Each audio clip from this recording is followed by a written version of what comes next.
And tonight in Hannity's America, one school in Tennessee has banned the phrases "God bless the USA" and "In God we trust." Now, students at Lakeview Elementary School made posters to announce a voluntary prayer event held outside of class time and used the phrases to advertise the event. Now, school administrators, they actually covered up the offending phrases before allowing the posters to be put up. Now, let's take a look. Now, here is the poster displaying the phrase "In God we trust." By the way, our national motto, before and after.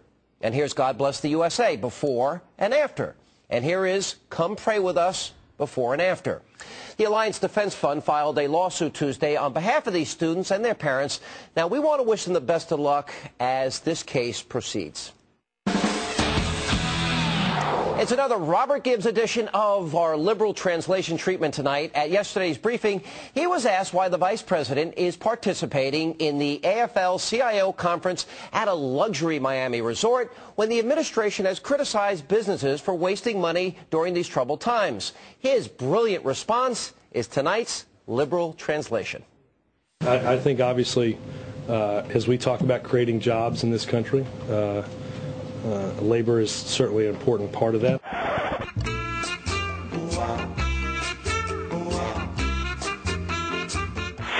I also think you've gotten the notice that the vice president, is also down there to announce an increase in mass transit funding as part of the Reinvestment and Recovery Act.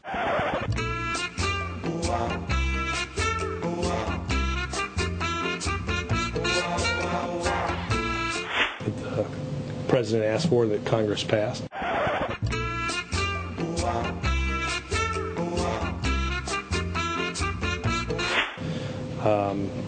I think those activities and his participation is obviously appropriate.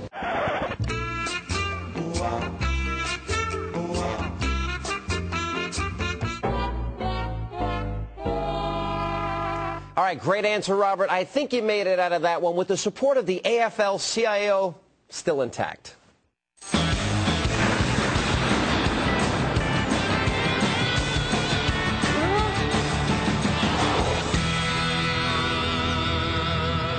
And tonight's Meltdown segment is brought to you by the vanquished vice president who delivered remarks yesterday at the Wall Street Journal's economic conference in California. Now, given the state of the nation's economy at this time, Mr. Gore used his time at this conference about economics to talk about global warming. Take a look.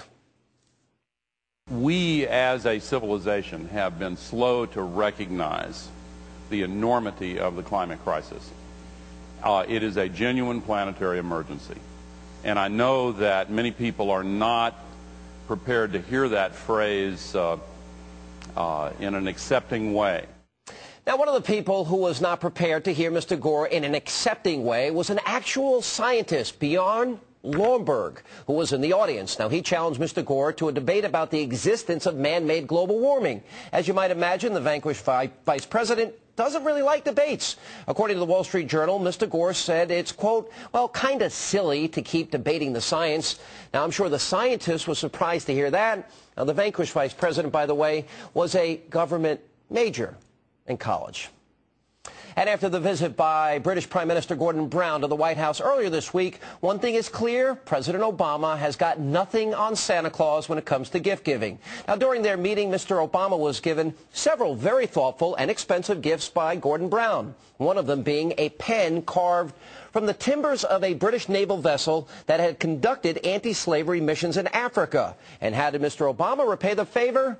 Well, he gave the Prime Minister 25 DVDs, including E.T. and Star Wars. I doubt he saw them before. How generous.